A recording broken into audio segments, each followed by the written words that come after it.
काँग्रेसचे आमदार नितीन राऊत आपल्यासोबत आहे, आपण त्यांच्याशी बातचीत करणार आहोत। नागपूर मध्ये जो काही प्रकार घडला होता, दीक्षाभूमी या ठिकाणी पार्किंगवरून वाद झाला होता, बऱ्याच जणांवर गुन्हे दाखल झाले होते। गुन्हे अद्यापही मागे घेण्यात आलेले नाहीये, गुन्हे मागे घ्या अशी मागणी सुद्धा विविध संघटना करतात, काय म्हणाल? नाही, दीक्षाभूमी इथं जो लोकांचा संताप उसळला आणि त्या ठिकाणी दीक्षाभूमीमधील अंडरग्राउंड पार्किंग त्या ठिकाणी बंद करावी आणि लोकांना त्या ठिकाणी जी पूर्वव्यवस्था होती ती पूर्ववत करावी अशी मागणी घेऊन काही संघटनांनी त्या ठिकाणी आंदोलन केलं। खरं पाहिलं तर हे आंदोलन 5 जूनपासून सुरू होतं, परंतु राज्य शासनाने याची अजिबात दखल घेतली नाही आणि पोलीस खात्याने सुद्धा याविषयी कोणती काळजी घेतलेली नाही, काळजी बाळगलेली नाही।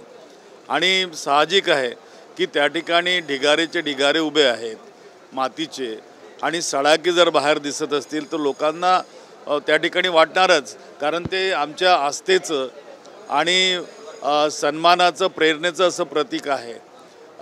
तो स्तूप, तिथली बोधिवृक्ष आणि ते स्थळ, आणि मोठ्या आस्थेने दरवर्षी त्या ठिकाणी फार मोठी जत्रा त्या ठिकाणी विजयादशमीच्या वेळेला भरते, लाखो लोक त्या ठिकाणी येतात, त्यामुळे लोक साहजिकच त्या ठिकाणी आंदोलन करणार। जर राज्य शासनाने आणि पोलीस खात्याने आणि प्रशासनाने वेळीच जर काळजी घेतली असती तर हा प्रसंग टाळता आला असता।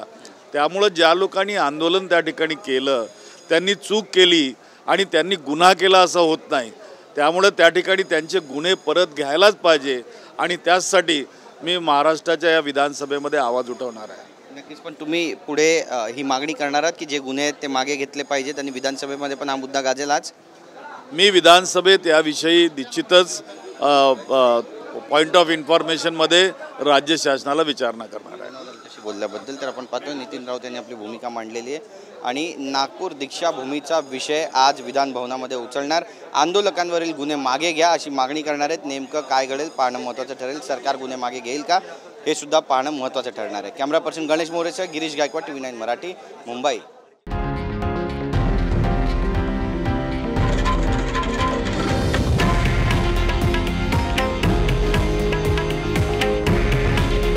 हे आहे देशातील नंबर 1 न्यूज नेटवर्क आणि आपण पाहत आहात TV9 मराठी।